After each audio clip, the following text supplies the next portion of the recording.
President Maduro announced that the country will cancel this week the entire quota requested by the Covax mechanism to access vaccines.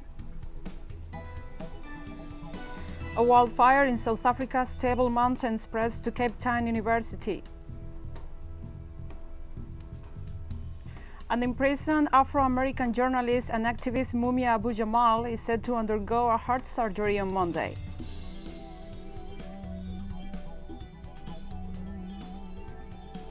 From the headquarters of TeleSUR English in Havana, Cuba, this is From the South. I'm Gladys Quesada. In Venezuela, the Presidential Commission Against COVID-19 announced that the South American country detected more than 1,000 new COVID-19 cases in the last 24 hours.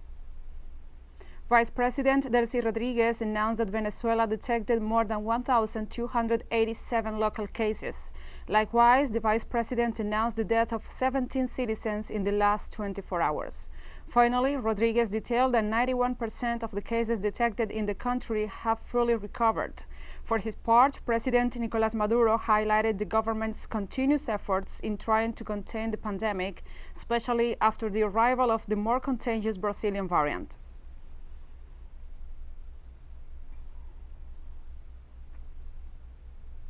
President Maduro announced that the country will cancel this week the entire quota requested by the Covax mechanism to access vaccines. I have seen in the world press, but in Venezuela, on our televisions, I have not seen the news of the declassification of documents of plan to kill Fidel and Raúl in the 60-61, in the early years of the revolution. Once they were going to fly a plane and it was going to look like an accident that Raúl came from Praga to Havana. That news that comes out after almost 50 years. This is how the CIA works, so they act by executing world leaders, piercing world leaders. President Maduro also referred to the declassification of documents by the CIA that reveals attempts to assassinate Fidel Castro and Raúl Castro. So Venezuela is remaining on the line, completely therefore, resources achieved with sacrifice, resources releases from the blockade. We have received the professional blockade. Scientists, technicians of the Central Bank of Venezuela have released a group of resources to guarantee the Covax system, and we are also obtained good, and we are going to get all the resources from our insurance companies. In Peru, about 100 demonstrators have rallied in capital Lima, alleging electoral fraud and calling for new presidential elections. Protesters marched to the National Jury of Elections, demonstrating against the results of the first round of presidential elections held a week ago. Far-left unionists Pedro Castillo and right-wing populist Keiko Fujimori will run for the presidency of Peru in a second round of voting on June the 6th, after the results of the first round show them pulling ahead of the other 16 candidates. Fujimorism is red-hot corruption, 100%. We have not come to support Pedro Castillo. We are neither with the right nor with the left. Like the old Peruvians who used to say, move forward Peruvians at a winning pace. We are for that, for Peru. We want the votes to be recounted again or a new election if possible. And Peruvian ex-president Martín Vizcarra has been barred from public office for 10 years after a vaccine scandal. The president has been accused of being part of a group of 470 people who were secretly vaccinated against the coronavirus before the official start of the country's immunization campaign. However, the former president said he was taking part in a clinical trial. Vizcarra will not be able to occupy the deputy seat he won in legislative elections held last Sunday, at the same time as the first round of a presidential election. He became president in 2018 and was impeached in November 2020 by Congress on charges of corruption, which he denies. Congress has also sanctioned 2 former ministers accused of having been improperly vaccinated. Rescue teams in Colombia have recovered the bodies of 2 out of 11 miners who were trapped by heavy flooding in late March. Authorities have found the 2 bodies after 22 days of searching near the town of Neira in the department of Caldas. The 2 men were part of a group of 11 miners who were trapped around 17 meters deep in an illegal gold mine after heavy rains triggered flash floods in the area. The search continues for the rest of the trapped miners. Well, the hope is that they deliver him to us. They will not deliver him today, but at least they will take him out of here, out of the mine. To identify him, they will take him to Manizales, and in Manizales there will be a process, because they send me to do a DNA test, and that is how they will identify him. Colombian police have clashed with protesters as a rally against COVID-19 lockdown measures. Protesters have marched in the capital, Bogota, and blocked traffic as they demonstrated against the economic impact of coronavirus restrictions. The police used extensive force to try dispersing protesters. The government has recently imposed new restrictions on movement and also a nightly curfew in municipalities where intensive care units are near full capacity. According to health authorities, nearly 17,000 new cases and 380 deaths were reported in Colombia over the last 24 hours. The disease is very terrible. We aren't denying that. I lived it. Last year I was in bed for 15 days because of the coronavirus. But I'll tell you what's stronger than the disease, the economic crisis. Because if you're hungry, you cannot live. We'll take a short break now. Join us again after this.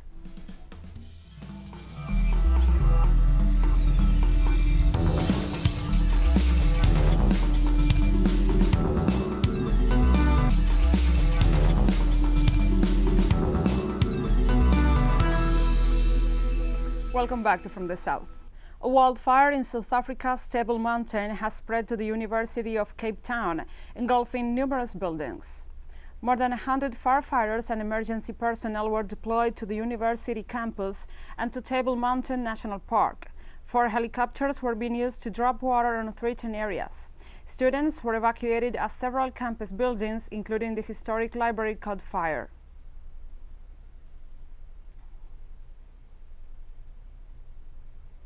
At least 11 people have been killed and about 100 injured in Egypt after a passenger train derailed north of the capital, Cairo. 8 passenger wagons ran off the railway at the city of Bana. Many passengers managed to escape to safety along the railway. The cause of the accident was not immediately clear, but it came just after 3 weeks. 2 passenger trains collided in Sohan province, killing at least 18 people and injuring 200 others.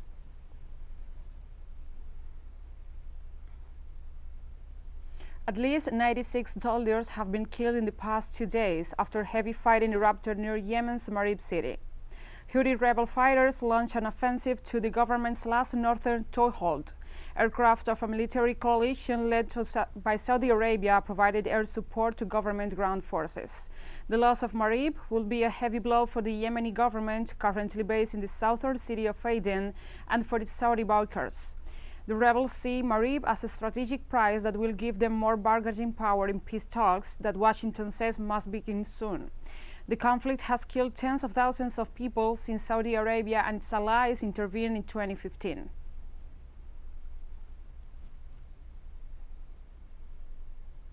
And Syria is set to hold presidential elections on May 26. The elections are widely expected to give President Bashar Assad a fourth 7-year term. It is unclear whether any candidates will run against him, but the parliament said they can present their nomination to the Constitutional High Court, starting on Monday. Syria has been in civil war since 2011, when Arab Spring-inspired protests against the Assad family rule turned into an armed insurgents in response to a brutal military crackdown.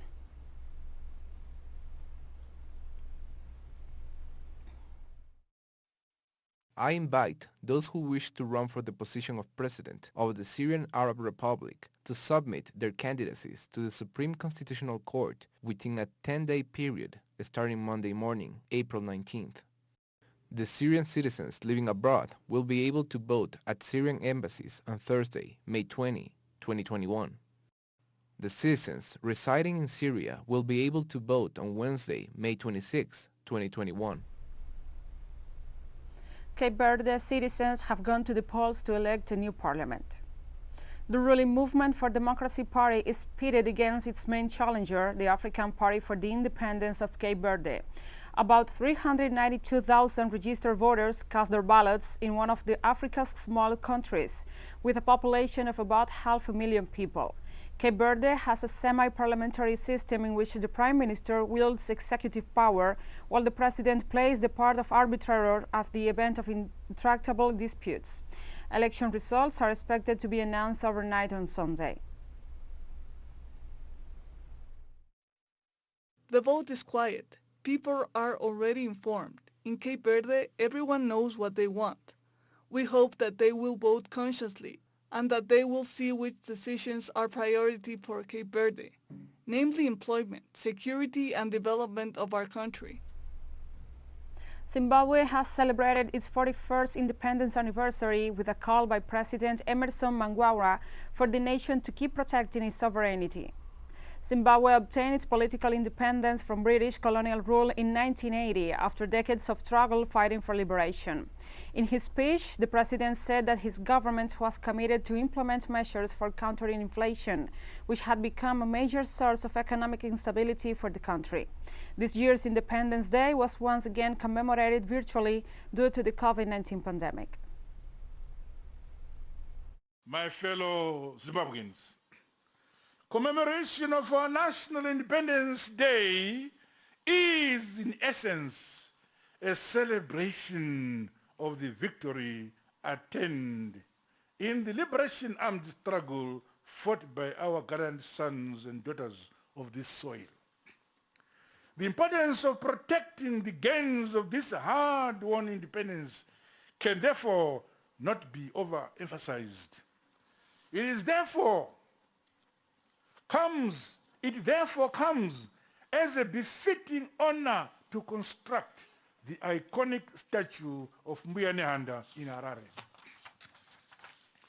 The monument will be a permanent reminder and a towering statement of motivation for future generations on the importance of serving your country wholeheartedly and defending it with unflinching patriotism and loyalty. Zimbabwe's government has released thousands of prisoners under a presidential amnesty to reduce the spread of COVID-19 in the country's overcrowded jails.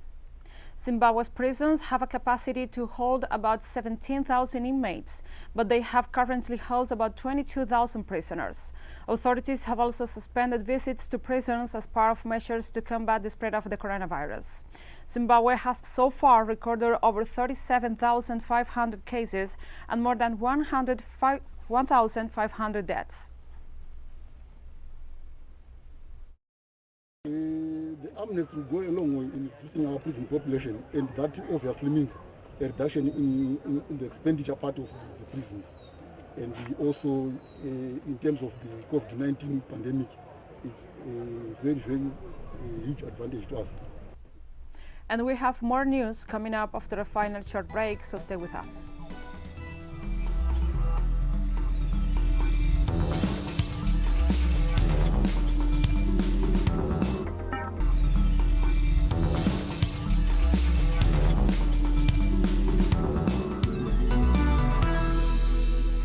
Welcome back to From the South. In prison, Afro-American journalist and former Black Panther Mumia Abu-Jamal is said to undergo a heart surgery on Monday. Abu-Jamal was taken to the hospital earlier this week after complaining for chest pain. There, it was discovered that several of his coronary arteries are blocked and he likely needs an open heart surgery. He was also recently diagnosed with congestive heart failure and COVID-19.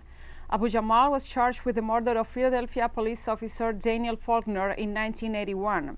He and his supporters have maintained his innocence and are lobbying for the overturning of his life sentence.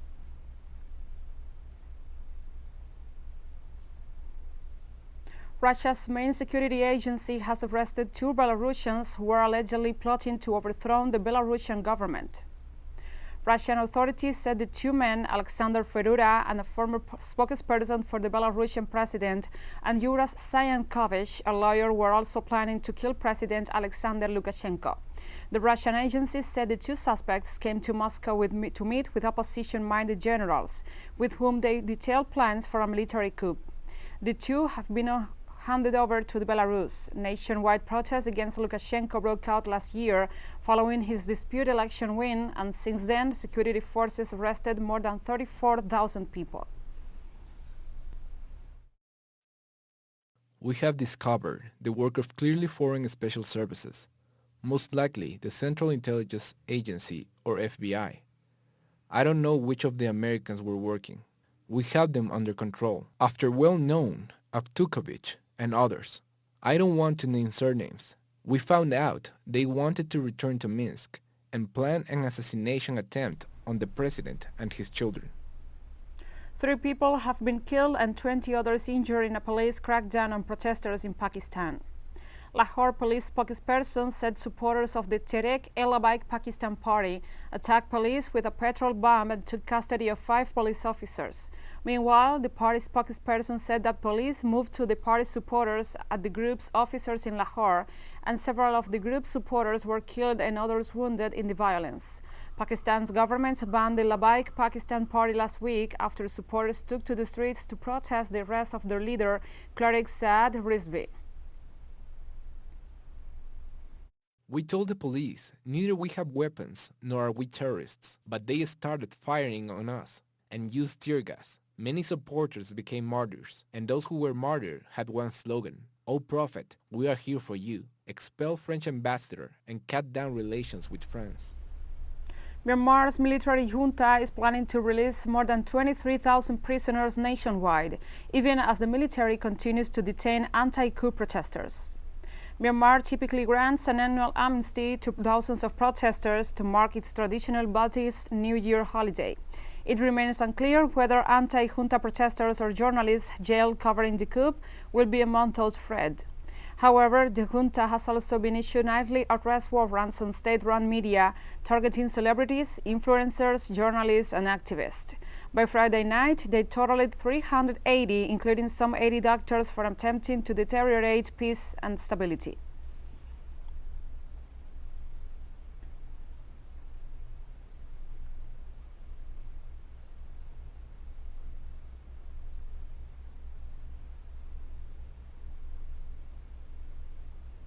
And France is imposing a compulsory 10-day quarantine on travelers arriving from Argentina, Brazil, Chile, and South Africa.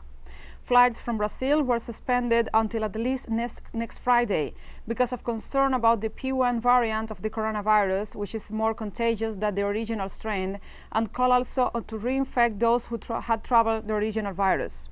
Although flights from Argentina, Chile, and South Africa will not be suspended, all arrivals from those countries will have to submit to the quarantine or face fines. Arrivals from French Guiana and the Antilles will also be subjected to tests before and after their flights.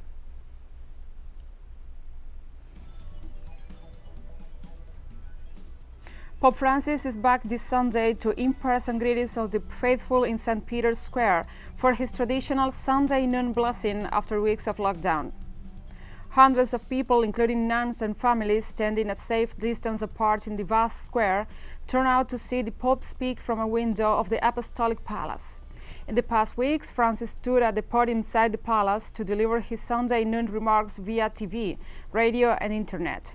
Italy will start gradually lifting some pandemic restrictions, allowing outdoor dining at cafes and restaurants in areas of the country where the COVID-19 outbreak has been showing signs of improvement.